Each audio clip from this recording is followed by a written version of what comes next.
सहनावतु सहनौ भुनक्तु सह वीर्यं करवावहै तेजस्विनावधीतमस्तु मा विद्विषावहै।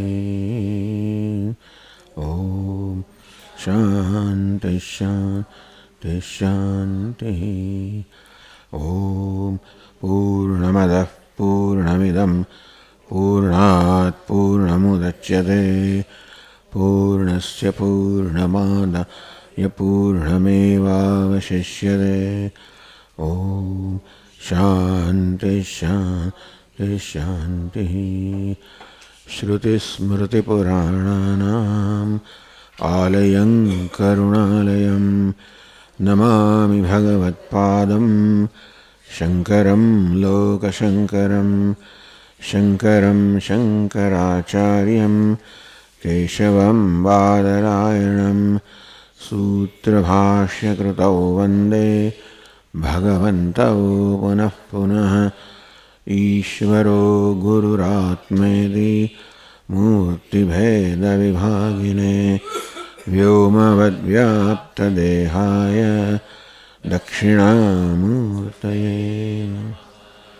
ॐ पार्थाय प्रतिबोधितां भगवता नारायणेन स्वयं व्यासेन ग्रथितां पुराणमुनिना मध्ये महाभारतम् अद्वैतामृतवर्षिणीं भगवतीम् अष्टादशाध्यायिनीम् अम्ब त्वामनुसन्दधामि भगवद्गीते भवद्वेषिणीम्। यं ब्रह्मा वरुणेन्द्ररुद्रमरुतः स्तुन्वन्ति दिव्यैस्तवैः वेदैः साङ्गपदक्रमोपनिषदैः गायन्ति यं सामगाः। ध्यानावस्थिततद्गतेन मनसा पश्यन्ति यं योगिनः यस्यान्तन्न विदुःसुरगणाः देवाय तस्मै नमः।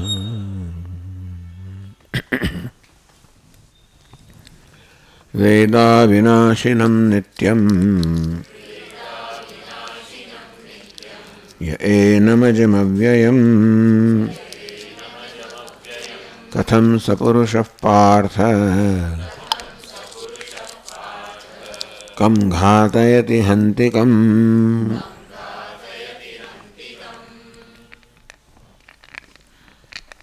हे पार्थ सह पुरुषः कम हन्ति कम घातयति। हे पार्थ ये पुरुष अर्थात ज्ञानी पुरुष वेद अविनाशिनम नित्यम अजम अव्ययम एनम वेद।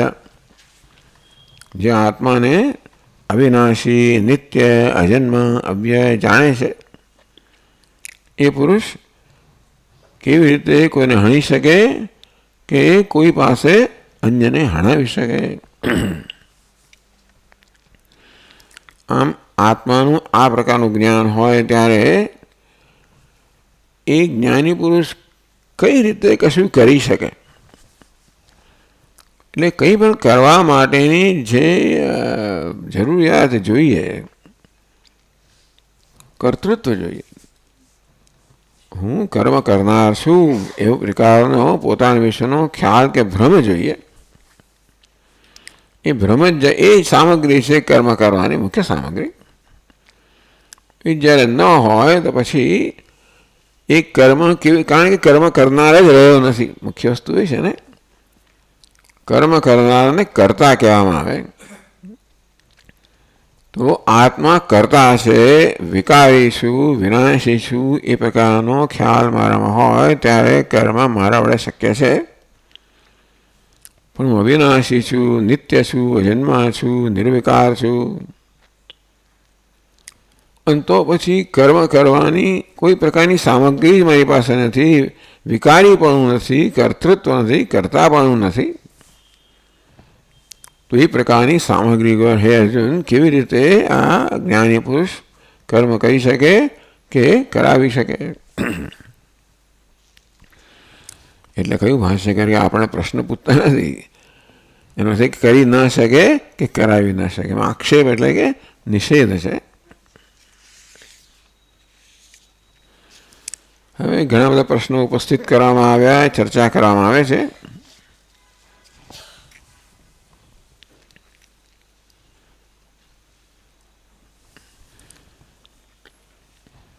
તો ભાષ્યકાર કહ્યું તથા ચ સર્વકર્મ સંન્યાસમ વક્ષ્યતિ સર્વકર્માણિ મનસા ઇત્યાદિના.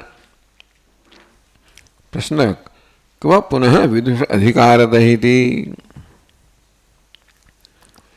જો એ જ્ઞાની પુરુષ કંઈ કરી પણ ના શકે, કરાવી પણ ન શકે, તો પછી એ શેને માટેની યોગ્યતા ધરાવે છે? ક્વ પુનઃ અધિકાર એટલે યોગ્યતા. વિદ્વાન જે આત્મા જાણે છે કે હું કરી પણ ન શકું, કરાવી પણ ન શકું, તો હવે શેની યોગ્યતા એ ધરાવે છે? એ ઉત્તમ પૂર્વમેવ ભાષ્યકારે અમે પહેલાં જ કહી દીધું જ્ઞાન યોગેન સાંખ્યાના. હવે એક શ્લોક તો 3 અધ્યાયમાં આવશે, પણ એ શ્લોક આગળ કહી દેવામાં આવ્યો. એ સાંખ્ય છે, સંન્યાસીઓ છે, અથવા જે જ્ઞાન યોગ છે એને માટે સંન્યાસ છે સાંખ્યાના. સંન્યાસીઓ માટે જ્ઞાન યોગ અને યોગ્ય માટે કર્મયોગ. તથા ચ સર્વકર્મ સંન્યાસમ વક્ષ્યતિ. 5મા અધ્યાયમાં ભગવાન સ્વયં કહે છે સર્વકર્માણી મનસા સંન્યસ્ય, બધા જ કર્મનો મનથી ત્યાગ કરીને. અર્થાત ત્યાગ એ માનસિક સ્તરે છે. આમ તો કર્મ શરીરથી, વાણીથી, મનથી થતા હોય, પણ ત્યાગ તો માનસિક વસ્તુ છે. આ ત્યાગ કયા પ્રકારનો છે? હું કંઈ કર્મ કરતો નથી. આમ ત્યાગ સામાન્ય રીતે કશીક વસ્તુ હું છોડી દઉં, ત્યાગ એટલે છોડવું, એ સામાન્ય કોઈ ક્રિયા હોય છે, પણ એ ત્યાગ કોઈ ક્રિયા નથી. આત્માના યથાર્થ જ્ઞાનને કારણે જે થાય છે એને ત્યાગ કહેવામાં આવ્યો. હું અકર્તા છું, અભોગતા છું, એ પ્રકારે પોતાને જાણે છે. કર્મ કેમ કરી શકે, કેમ કરાવી શકે? એ રીતે જ્ઞાનથી જ આપોઆપ કર્તૃત્વનો ત્યાગ થઈ ગયો. કર્મના ત્યાગ કરતા પણ કર્તાપણાનો ત્યાગ થઈ ગયો. એ કેમ કરી શકે, કેમ અન્ય પાસે કરાવી શકે? આમ કરવું અને કરાવવું બંને કર્મ જ છે. બધા જ કર્મો આવી ગયા. તો કેવી રીતે આ જ્ઞાની પુરુષ કોઈ પણ કર્મ કરી શકે? કારણ કે કર્મ કરવા માટે આવશ્યક વસ્તુ કર્તૃત્વ એ એને નથી. તો શું કરે ત્યારે? તથા ચ સર્વકર્મ સંન્યાસમ વક્ષ્યતિ. એટલે કે એણે બધા જ કર્મનો ત્યાગ કરી દીધેલો છે. સર્વકર્માણી મનસા ઇત્યાદિના 5મા અધ્યાયમાં કહે છે કે મન વડે, વિવેક વડે, જ્ઞાન વડે જેણે બધા કર્મનો ત્યાગ કર્યો છે. વિવેક વડે બી કયા પ્રકારનો વિવેક છે? આત્મા અને અનાત્માનો વિવેક. આ વિવેક જ્ઞાન છે કે બધા કર્મો તો અનાત્મા વડે થાય છે. એ સર્વ કર્મ થઈ રહ્યા છે ત્યારે પણ આત્મા તો અકર્તા જ છે, એનું નામ વિવેક. આ વસ્તુ બધાને લાગુ પડે છે.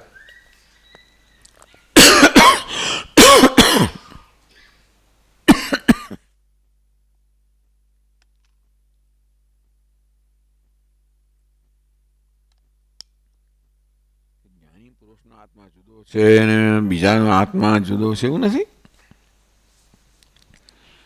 એટલે આત્મા કશું કરતો નથી, કરાવતો બધા લાગુ પડે છે.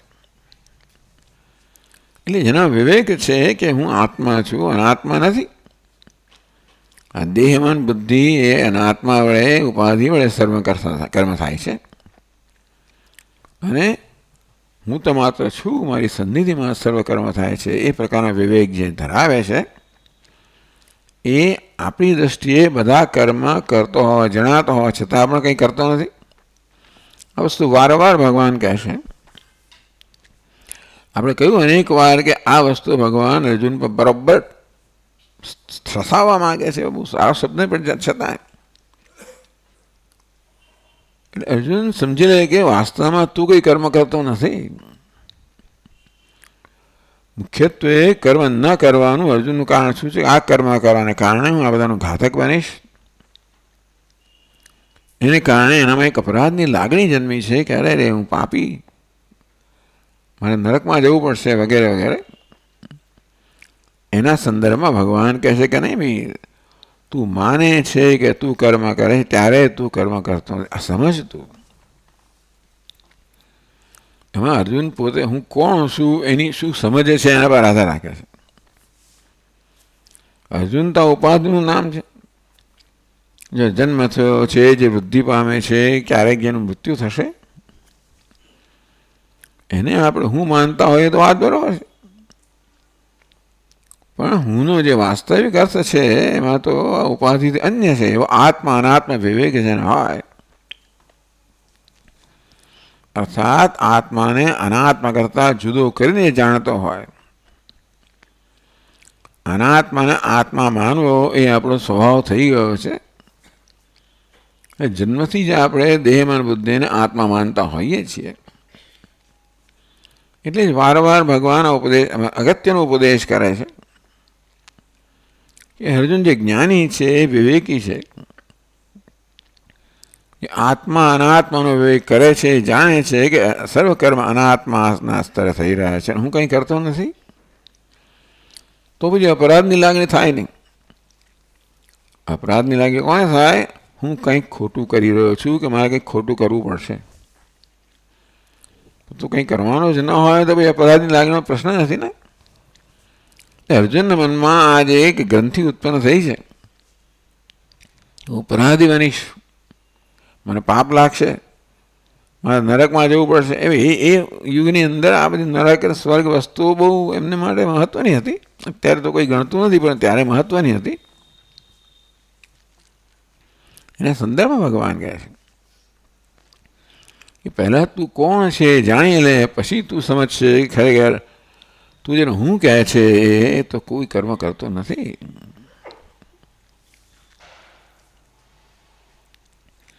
આ જ્ઞાનનું નામ જ સર્વકર્મ સંન્યાસ છે.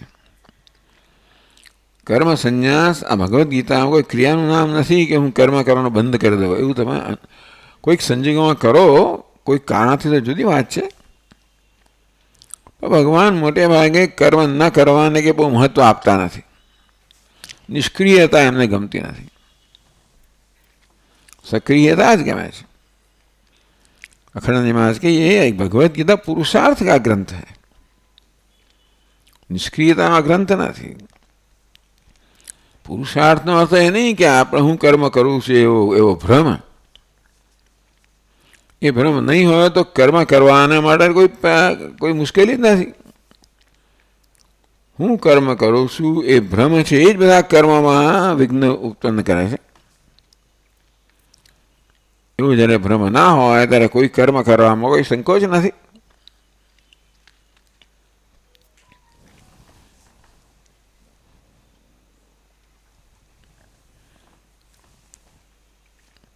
મનસા એતિ વચનાદ ન વાચિકાનામ કાયિકાનામ ચ સંન્યાસ ઇતિ ચેદ. 5મા અધ્યાયમાં કે સર્વકર્માણી મનસા સંન્યસ્ય, બધા કર્મોનો મન વડે ત્યાગ કરીને. કે માનસ કર્મ તો કહ્યું એવો અર્થ કરીએ ધારો કે, તો ભગવાન તો માનસ કર્મના ત્યાગની વાત કરે છે, દેહના અને વાણીના કર્મના ત્યાગની વાત નથી કરતા. એવું અર્થઘટન કરીએ તો કે ન મનોવ્યાપાર પૂર્વકત્વાત વાક કાય વ્યાપારાણામ. તો વાણી અને શરીરના સ્તરે જે કર્મ થાય છે એની પહેલાં મનના સ્તરે કર્મ થવું જોઈએ. હું બોલું એ પહેલાં મનમાં આ પ્રકારનો નિશ્ચય થવો જોઈએ કે હું બોલનાર છું. વળી શું બોલવાનું છે એનો પણ નિશ્ચય થવો જોઈએ. એ પ્રકારનું માનસિક કર્મ પહેલાં થાય, પછી જ વાણી કે શરીરના સ્તરે કર્મ થાય. અંતેથી ભાષ્યકાર કહે છે કે ભાઈ શરીરના સ્તરે કર્મ થાય કે વાણીના સ્તરે થાય, એ પહેલાં મનના સ્તરે કર્મ થઈ ગયું હોવું જોઈએ. અને એટલે એવું ના હોય કે એટલે પેલો કહે છે માત્ર માનસિક કર્મનો ત્યાગ કરવાનું કહે છે, તો કે ન મનોવ્યાપાર પૂર્વકત્વાદ વાક કાય વ્યાપારાણામ, વાણી અને કાયાના સ્તરે જે કર્મ થાય એની પહેલાં મનમાં સંકલ્પ થયો હોવો જોઈએ, મનમાં ચિંતન થયું હોવું જોઈએ, નિશ્ચય થયો હોવો જોઈએ. એ પહેલાં કોઈ કર્મ ના થઈ શકે. મનોવ્યાપાર અભાવે તત અનુપપત્તે, મન કામ જ ના કરતું હોય તો કંઈ વાણીને દેહના સ્તરે કર્મ ના થાય. ઘણી આપણે અવાક કંઈ બની જતા હોઈએ છીએ ને આમ કંઈ સમજ ના પડે, કંઈ સૂઝ જ નથી પડતી મન તો. એવું ઘણી વાર થતું હોય, રસોઈ કરતાં કરતાં એકદમ સ્થિર થઈ જવાય, સૂઝ જ ના પડે આ શું દાળમાં શું નાખ્યો, વઘાર કર્યો ના કર્યો, મીઠું નાખ્યું ના નાખ્યું, શું થયું શું નહીં. એટલે મનનો વ્યાપાર ન થાય તો પછી પેલા શરીરનો અને વાણીનો વ્યાપાર પણ અટકી પડે.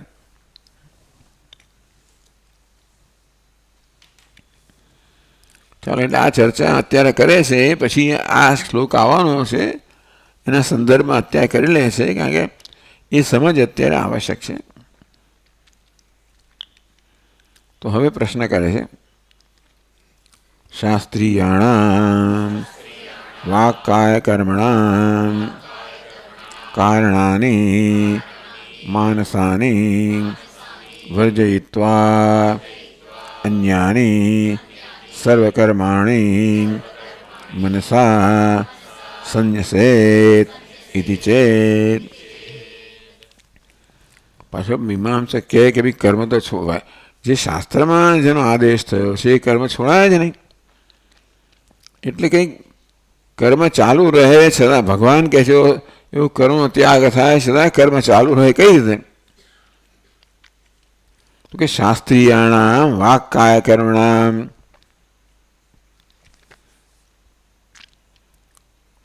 કારણાની માનસાની, એટલે કે બધા કર્મનો ત્યાગ નહીં પણ માનસિક કર્મનો. કયા માનસિક કર્મનો ત્યાગ? આ તમે જે વ્યવહારના કર્મ કરતા હોય ને એ કર્મ નહીં કરવાના. વ્યવહારનું કે વ્યવહારિક કર્મ કરવા માટે મનની જે પ્રવૃત્તિઓ એ પણ નહીં થાય. પણ શાસ્ત્રીય કર્મ હોય, અગ્નિહોત્રાદિ જે શાસ્ત્રમાં જેનો આદેશ કરવામાં આવ્યો છે એવા કર્મ તો થવા જ જોઈએ. એને માટે જે મનની પ્રવૃત્તિ થવી એ પણ થવી જોઈએ. એટલે ભગવાન એમ કહે કે બધા કર્મનો ત્યાગ એટલે આ કર્મ છોડીને બધા કર્મનો ત્યાગ. એટલે ઉત્તર આપે છે, નૈવ કુર્વન્ન કારયન્ન ઇતિ વિશેષણાત. તો કે ના, એ અર્થઘટન બરોબર નથી. શાસ્ત્રીય કર્મ હોય કે પછી વ્યવહારિક કર્મ હોય, લૌકિક જેને કહેવાય, લૌકિકનો અર્થ કંઈ જુદો થાય છે આ દુનિયામાં, એટલા માટે હું વ્યવહારિક કહું છું. લૌકિકમાં ગયા પહેલાં મને ખબર નહીં, સ્મશાન ગયો ને આવું થયું ને લૌકિક કહે. એટલે પહેલાં તો લૌકિક એટલે લોકમાં થતા કર્મ, એટલે આપણે વ્યવહારિક શબ્દ વાપરીએ છીએ.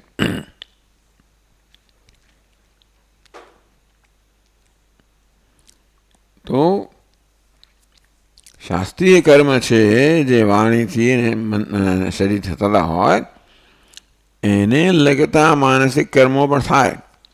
એ સિવાયના બધા માનસિક કર્મો ત્યાગ કરવાનો. એટલે આ તો દલીલ કરવા ખાતર કરે છે, જેથી આપણા મનમાં કોઈ પ્રકારનો સંશય ના રહી જાય. કંઈક એક વાક્ય કહેવામાં આવ્યું હોય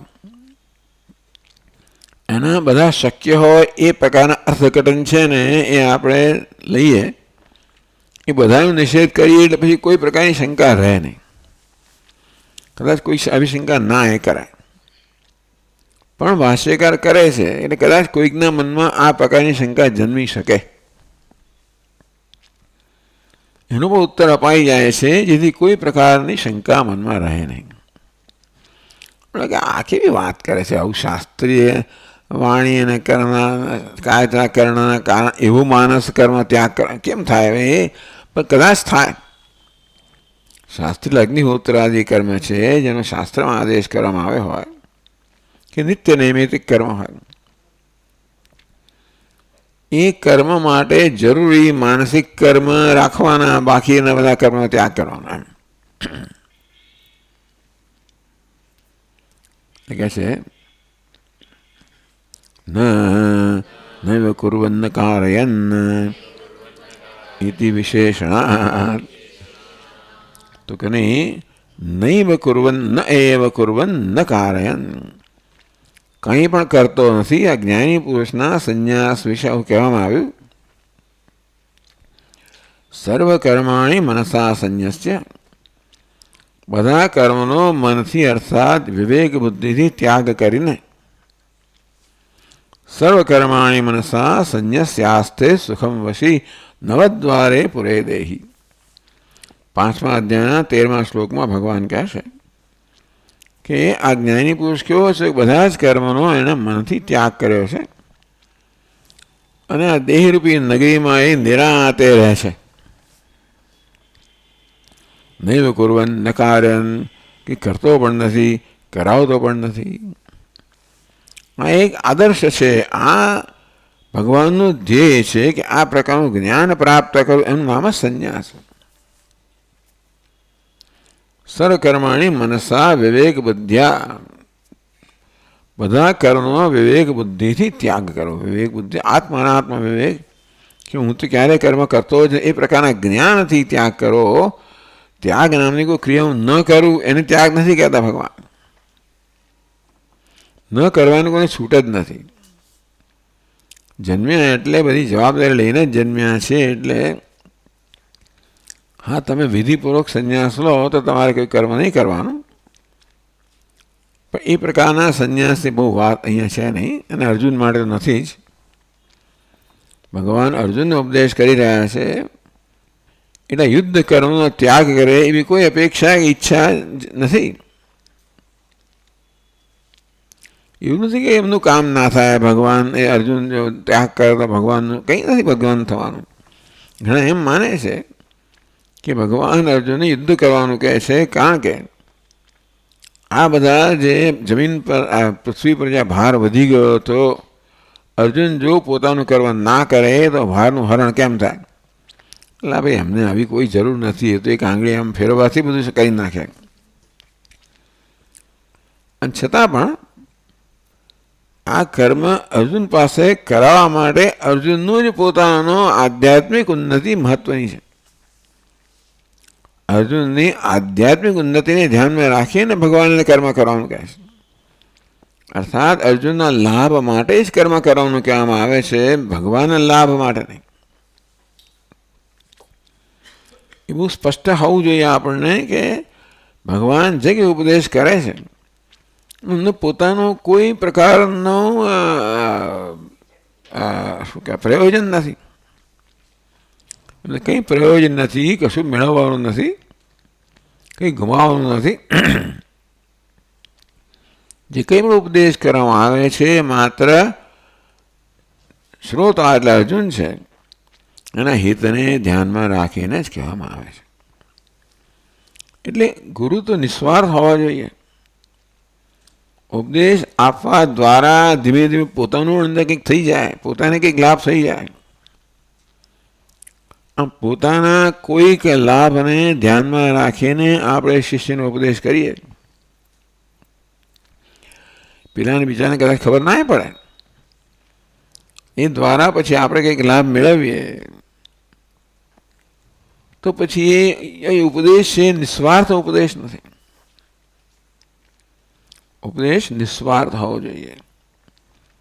ઉપદેશ કરનારને એમાં કોઈ પ્રકારનો સ્વાર્થ ન હોવો જોઈએ. તો ઉપદેશ ના કહેવાય, પછી તો સૂચના કહેવાય, આદેશ કહેવાય, એવું હોય. એવું નથી કે આપણે કોઈને કંઈક કરવાનું કહીએ એમાં આપણો સ્વાર્થ ન જ હોય. પણ ગુરુની વાત છે. ગુરુ જ્યારે શિષ્યને ઉપદેશ કરે ત્યારે તો એ નિસ્વાર્થ હોવો જ જોઈએ. એનો અર્થ એ નહીં કે બધા ઉપદેશ નિસ્વાર્થ જ હોવા જેવું નથી. ખાસ કરીને આધ્યાત્મિક ઉપદેશ કરવામાં આવે ત્યારે એમાં ઉપદેશ કરનાર ગુરુનો કોઈ સ્વાર્થ ન હોય. અર્થાત એ તો બધું પામી ચૂક્યા હોવા જોઈએ. માટે જેને સત્યનું જ્ઞાન છે અને તે રીતે આને પણ સત્યનું જ્ઞાન કેમ થાય એનું પણ જેને જ્ઞાન છે એ જ ઉપદેશ કરવાની યોગ્યતા ધરાવે છે.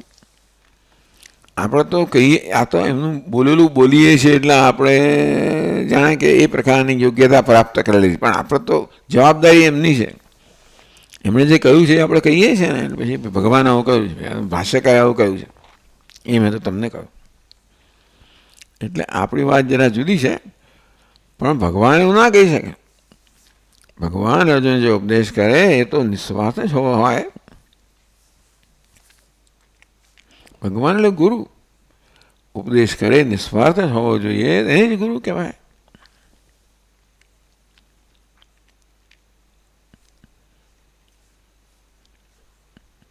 હવે જાત જાતના વિચિત્ર બધા અહીંયા આગળ પ્રશ્નો કરે છે. સર્વકર્મ સંન્યાસોયમ ભગવતા ઉક્ત મરિષ્યત ન જીવત ઇતિ ચેત. આપણામાં એક આપત સંન્યાસ છે.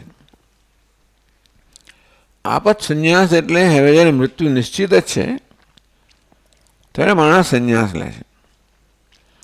એટલા જ માટે કે આપણે એવું માનીએ છીએ કે સંન્યાસીને મૃત્યુ થાય તો એને બ્રહ્મલોકમાં સ્થાન પ્રાપ્ત થાય. એટલે આવું ધ્યાનમાં રાખે. પણ એટલે આપણા ડોંગરેજી મહારાજે પણ સંન્યાસ લીધેલો. હું નથી માનતો કે એટલા માટે એવા લોભથી, પણ છતાંય સંન્યાસી મૃત્યુ પામે એટલે પછી એ મુક્ત છે, એને ફરી જન્મવાનું ના હોય. ડોંગરીજી મહારાજે સંન્યાસ લીધેલો. અને આપત સંન્યાસ કહેવાય, જે મૃત્યુ સમયે કે મૃત્યુની સંભાવના ઊભી થાય ત્યારે લેવામાં આવતો સંન્યાસ. એ સર્વકર્મ સંન્યાસ એ ભગવતા ઉક્ત. અહીં જે ભગવાને સર્વકર્મનો સંન્યાસ કહ્યો છે તે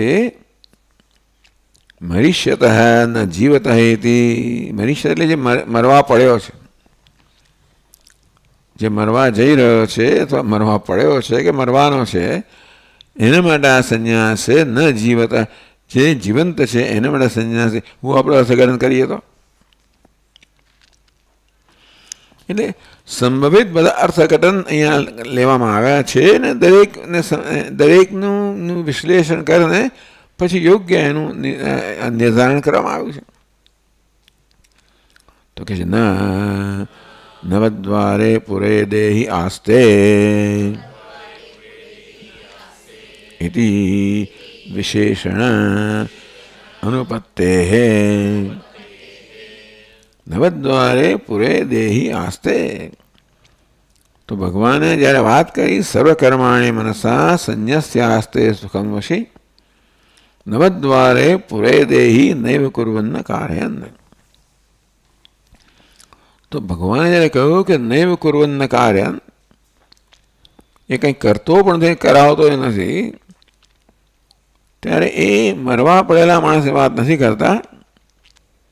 નવદ્વારે પુરે દેહી આસ્તે, દેહ ધરાવનાર જીવાત્મા કે જ્ઞાની પુરુષ નવદ્વારે પુરે આસ્તે, નવદ્વારના નગરમાં એ રહેલો છે સુખમ આસ્તે. આ દેહરૂપી નવદ્વારના નગરમાં એ જ્ઞાની પુરુષ આનંદથી રહે છે, સુખેથી રહે છે. ટૂંકમાં આ વર્ણન કોઈ મરનાર કે મરવા પડેલાનું નથી, આ વર્ણન તો જીવંત મનુષ્યનું છે. એથી વિશેષણ અનુપત્તે, એટલે જેનું વર્ણન છે એને માટે એવું વિશેષણ કહેવામાં આવ્યું. એનું એવું કે નવદ્વારે પુરે, એ નવદ્વારના નગરમાં નિવાસ કરતો કરતો કંઈ કરતો નથી, કરાવતો નથી. એ પ્રકારે જે નથી કરતો ને કરાવતો એનું પણ વળી પાછે વિશેષ કહેવામાં આવે એના વિશે કે આ નવદ્વાર રૂપે નગરીમાં એ નિવાસ કરતા કરતા કંઈ કરતો નથી ને કરાવતો નથી.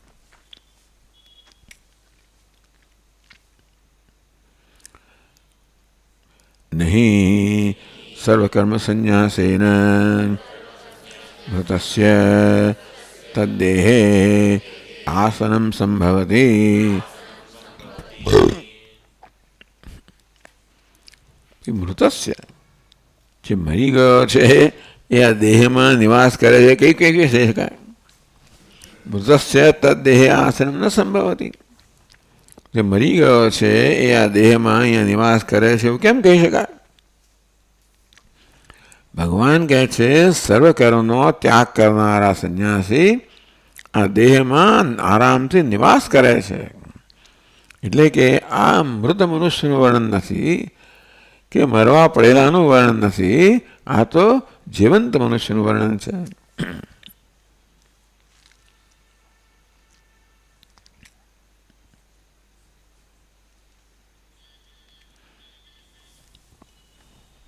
વળી પાછું ધારો કે આવું તમે સંબંધ કરો અકુર્વત અકારે તસ્ય દેહે સંન્યસ્ય સંબંધ ન દેહે આસ્તે ચેત.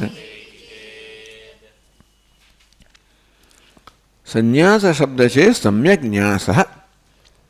સમ ની આસ સંન્યાસ. હવે એટલે આસનો એક અર્થ થાય છે, આસ એટલે રહેવું અને આસ એટલે આસ અક્ષેપણે. તો કે બધા કર્મ છે જેણે ફેંકી દીધા છે, જવા દીધા છે, એટલે બધા કર્મ એવું પણ થાય. તો આસ એટલે રહેવું કે મૂકવું એવું પણ અર્થ થાય. અકુર્વત અકારે તસ્ય દેહે સંન્યસ્ય સંબંધ.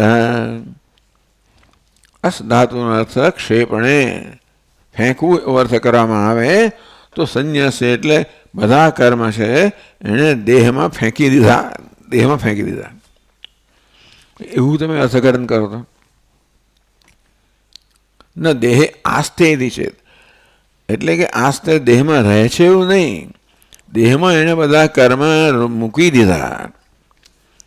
આસનો અર્થ એમ આપણે કરીએ કે બધા કર્મ મૂકી દીધા, રાખી દીધા એને બધા. આ તો વ્યાકરણનો જ પ્રશ્ન છે કે આણે બધા કર્મ દેહમાં મૂકી દીધા. આસ અક્ષેપણે એટલે મૂકવું, રાખવું, બધા કર્મ મૂકી દીધા, રાખી દેહમાં રાખી દીધા એવું કરીએ તો.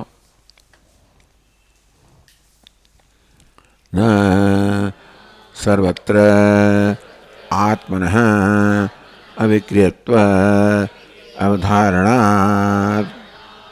તો કે ના એવું અર્થઘટન શક્ય નથી. આત્માએ બધા કર્મ દેહની અંદર મૂકી દીધા, રાખી દીધા. તો કે ના આત્મા કશું કરતો નથી. સર્વત્ર આત્મ અવિક્રિયત્વ અવધારણા. અત્યાર સુધી અને હંમેશા ભગવાન આત્મા અવિક્રિય છે, નિર્વિકાર છે એ વસ્તુ પર ભાર મૂકે છે. નિર્વિકાર છે એના પર ભગવાન ભાર મૂકે છે. અવધારણાત આસન ક્રિયાયાશ્ચ અધિકરણ અપેક્ષત્વાત તદ અનપેક્ષત્વાચ સંન્યાસસ્ય. તમે આસન ક્રિયા એટલે તમે ક્યાંક મૂકવાની એવી ક્રિયા કરતા હો તો જ્યાં મૂકવાનું છે એ એનું અધિકરણ કરાય. અધિકરણ એટલે સ્થાન. તો જ્યાં મૂકવાનું છે એ સ્થાનને સંબંધીને સ્થાનને અનુલક્ષીને કહેવામાં આવે કે ભાઈ બધા કર્મ મૂકી દીધા. મૂકવાનું સ્થાન તો હોવું જોઈએ ને, એને અધિકરણ કહેવાય. એટલે આ ટેબલ પર મૂક્યા, ટેબલ અધિકરણ કહેવાય. તેમ દેહમાં એને મૂક્યા, દેહ અધિકરણ કહેવાય. એવો અર્થ કરીએ ન દેહ એટલે દેહમાં એણે આસ્તે એટલે દેહમાં બધા કર્મ મૂકી દીધા, દેહમાં બધા કર્મ રાખી દે એવો અર્થ કરીએ. દેહમાં આસ્તે એટલે રહેવું એવો અર્થ ના કરીએ. નવદ્વારે પુરૈદેહી સર્વકર્માણી મનસા સંન્યસ્ય આસ્તે સુખમ વશી. તો આસ્તે આ વશી એટલે છે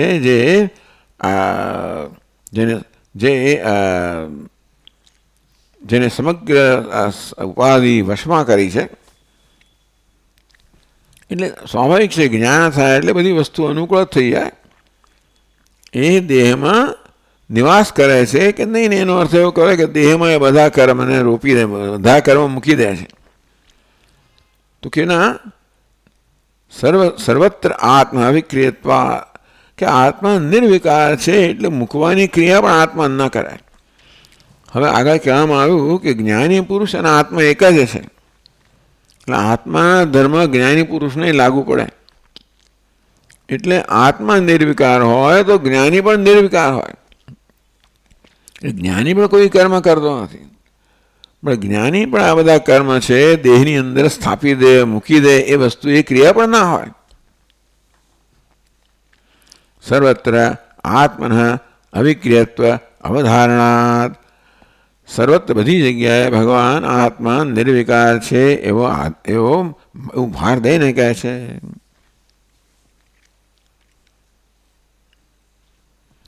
આસન ક્રિયાયાશ્ચ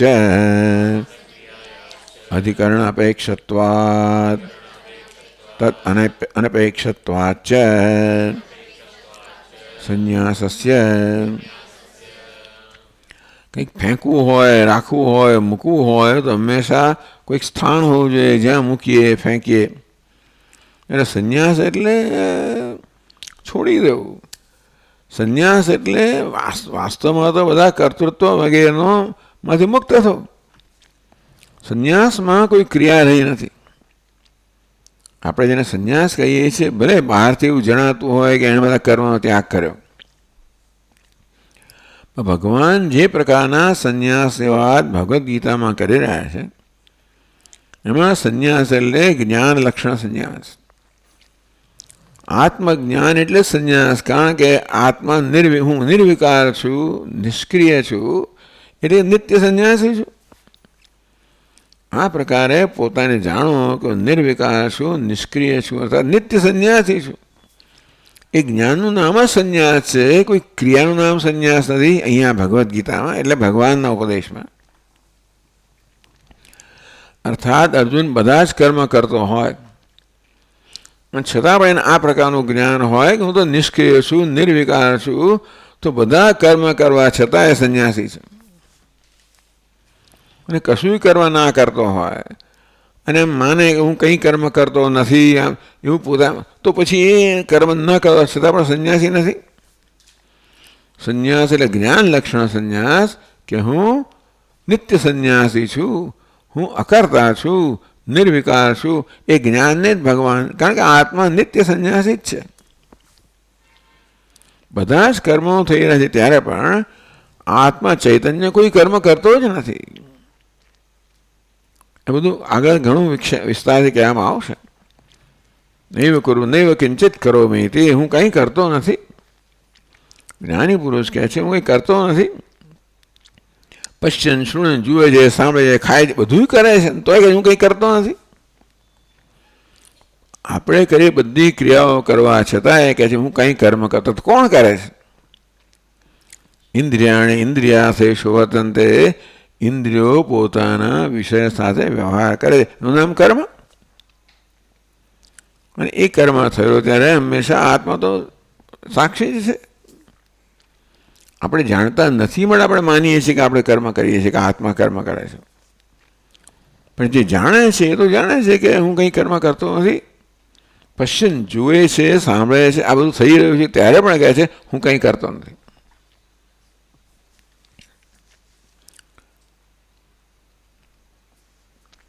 હવે સંન્યાસ શબ્દ સમજાવે છે. સંપૂર્વસ્તુ ન્યાસ શબ્દ ત્યાગાર્થ ન નિક્ષેપાર્થ.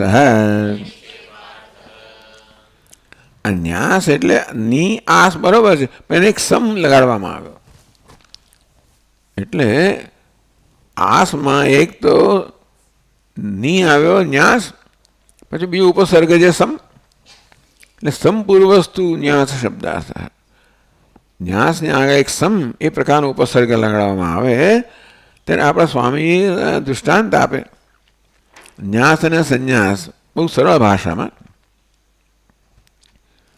કે નાનું બાળક જ્યારે લખોટી રમતું હોય, પરીક્ષા આવીને લખોટી રમ રમ કરે ત્યારે એની માં કે બંધ કર, ત્યારે બિચારાએ બધી લખોટીઓ છોડી દીધી. પણ એને બહુ અંદરથી બહુ દુઃખ છે કે જો મા મને રમવા નથી દેતી. બેઠો આમ કર્યા કરે દિવાલની સામે, કારણ કે એણે બહારથી છોડ્યું છે પણ અંદરથી છોડ્યું નથી. એને ન્યાસ કહેવાય.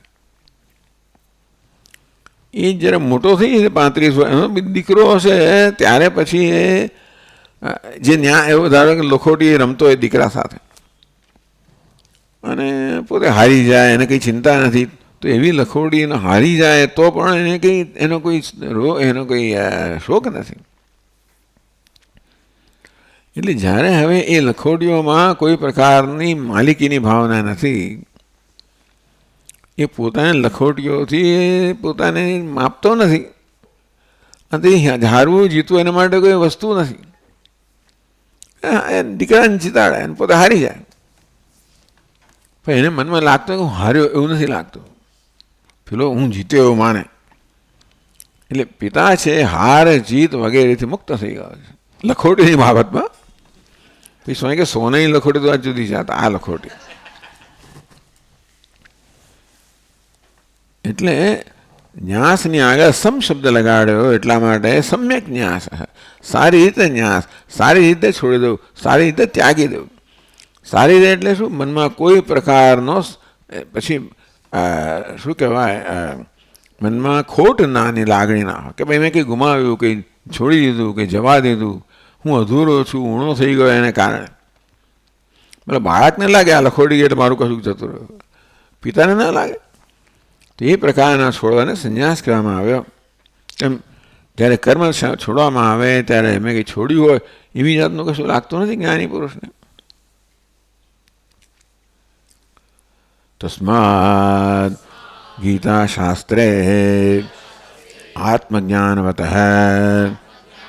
સંન્યાસે એવ અધિકારઃ ન કર્મણિ ઇતિ તત્ર તત્ર ઉપરિષ્ટાદ આત્મજ્ઞાન પ્રકરણે દર્શયિષ્યામઃ. તસ્માદ ગીતાશાસ્ત્રેથી ગીતાશાસ્ત્રમાં આત્મજ્ઞાનવદ સંન્યાસે અધિકાર. આત્મજ્ઞાની છે એને સંન્યાસમાં અધિકાર છે, એટલે એ જ સંન્યાસી છે. એટલે સર્વ કર્મ છોડવા માટે એ જ માત્ર અધિકારી છે, સક્ષમ છે. જેને એવું જ્ઞાન નથી કે હું અકર્તા છું, એ કર્મ છોડે તો એ છોડવામાં પણ એ કર્મ રહેલું છે. હું કર્મ છોડી રહ્યો છું, ચાલો છૂટ્યો, એવી પ્રકારની લાગણી જન્મે તો એ પણ કર્મ જ છે. એ સંન્યાસ નથી. પણ હવે નથી કર્મ કરતો એટલે મારે કે ગુમાવવાનું નથી, કર્મ કરું છું મારે મેળવવાનું નથી, એ બધી વર્ણન કરશે ભગવાન. એ પ્રકારની સમજ ધરાવનારા જ વાસ્તવમાં સંન્યાસી છે. આત્મજ્ઞાન ધરાવનારને સંન્યાસમાં જ અધિકાર છે. એ સંન્યાસ યોગ્ય અને સંન્યાસ માટે યોગ્ય છે. આત્મજ્ઞાની માટે કોઈ કર્તવ્ય નથી, કોઈ ફરજ નથી. મુખ્ય ભાષ્યકારની આ વસ્તુ છે. આત્મજ્ઞાની કોઈ કર્મ ના કરે એવું કહેવાનું પ્રયોજન નથી, પણ એને કર્મ કરી કોઈ ફરજ નથી. કારણ કે મીમાંસકો કહે કે ભાઈ જીવો ત્યાં સુધી તમારે કર્મ તો કરવું જ જોઈએ. યાવત જીવમ અગ્નિહોત્રમ જહોતી. જીવો છો ત્યાં સુધી અગ્નિહોત્રાદિ કર્મ કરવું જોઈએ, એવું આ વેદનું વાક્ય છે. અને તેથી બધા કોઈ એમાં અપવાદ નથી. સંન્યાસ હોય તો પણ જીવે છે માટે કર્મ કરવું જોઈએ. એટલે આ વાક્યનો શું અર્થ કરો એની ચર્ચા ચાલે. વેદાંતિને કે આ વાક્ય બધાને લાગુ પડે છે એવું નથી. આ વાક્ય માત્ર જે અજ્ઞાની છે એને જ લાગુ પડે છે, જ્ઞાની પુરુષના વાક્ય. એટલે આવી મીમાંસાની ચર્ચાઓ છે. શાસ્ત્રના વાક્યોનો શું અર્થ કરવો એનું નામ મીમાંસા. મીમાંસકો જ એને કહે છે, એટલે કે કર્મઠ લોકો છે એવો અર્થ કરે કે વેદમાં તો કહ્યું છે કે માણસ જીવે ત્યાં સુધી એણે કર્મ કરવું જોઈએ, કર્તવ્ય કર્મ કરવું જોઈએ, ફરજ બજાવવી જોઈએ. અને ફરજની પાછળનું કારણ એ છે કે તમે જીવો છો ત્યારે દુનિયા પાસેથી કંઈ ને કંઈ પ્રાપ્ત કરો છો, એ તો જીવી ના શકાય. કશું નહીં તો હવા તમે લો છો ને પાણી પીવો છો ને પૃથ્વી પર ચાલો છો ને, એટલે આ જે ભૌતિક તત્વો છે એ બધા તમને સહાય કરે છે, ત્યારે તમે જીવી શકો છો. એ સિવાય ખાઓ છો ને પીવો છો ને બધું કરો છો. भले भल भलो संन्यास, सबसे बड़ा सन्यासी भी सुबह में भूख तो बोलता था चलो भाई अभी तो भिक्षा में जाएंगे, तो सन्यासी भी आत्मज्ञानी भिक्षा में तो जाता है. भूख तो लागे છે એટલે ભૂખ તો એને પણ સમાવી પડે છે. હું ભૂખ્યો છું એવી જાતનો ભ્રમ ના હોય, પણ ભૂખ છે એ પ્રકારની સભાનતા છે અને ભૂખને સમાવવી જોઈએ. શુદ્ધ વ્યાધિ ચિકિત્સિતામ પ્રતિદિનમ ભિક્ષૌષધમ ભુજ્યતામ.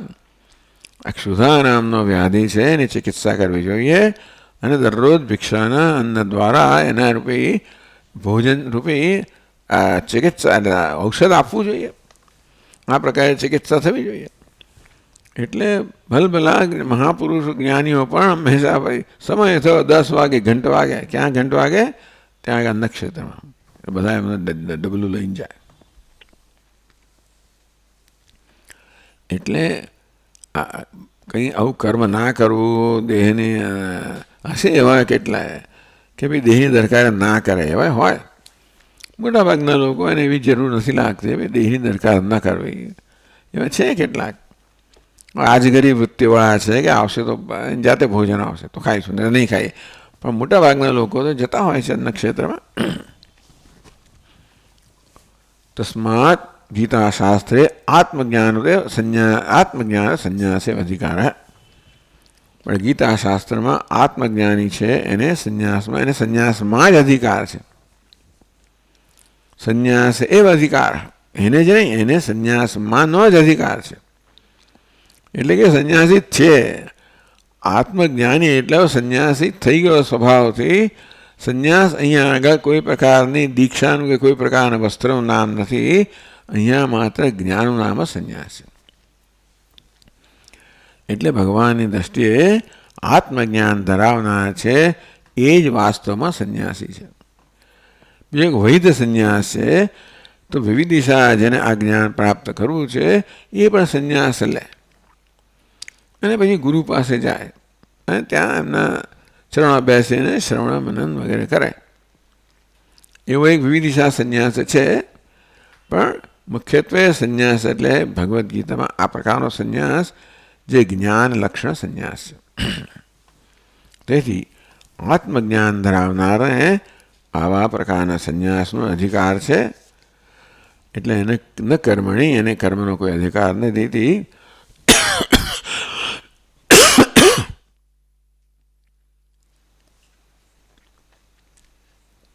તત્ર તત્ર ઉપરિષ્ઠાત આત્મજ્ઞાન પ્રકરણે દર્શયિષ્યામઃ.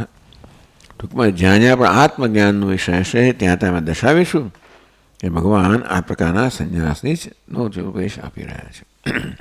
ઓમ